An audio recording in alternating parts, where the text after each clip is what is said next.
Si t'es une petite caisse, tu peux partir. La question que vous me posez le plus, par où commencer à lire l'univers du Seigneur des Anneaux? L'anneau doit être détruit.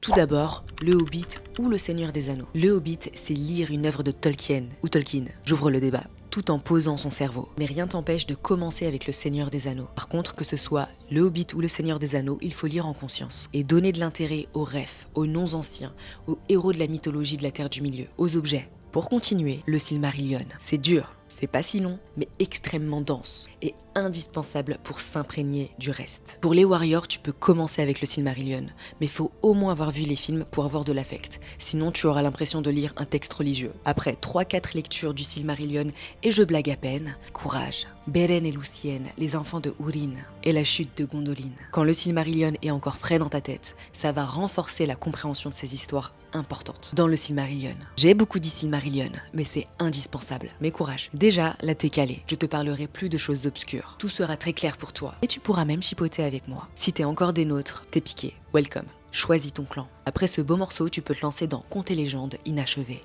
Ici, on creuse encore plus dans tout ce que t'as lu auparavant. Mais en réalité, avec le niveau de connaissance que tu auras déjà acquis, là, tu peux aller explorer comme un grand ou comme une grande les autres livres selon tes histoires favorites. Il n'y a plus de règles. Tu n'es plus une jeune pousse. J'insiste, le Silmarillion sera une relation toxique. Tu vas ouvrir le champ des possibles dans ton cerveau et transpirer en même temps. Surtout si, comme moi, t'aimes comprendre tout de suite. Là, t'es un ou une big boss. Tu plies le game. Alors tu peux te lancer dans l'histoire de la Terre du Milieu.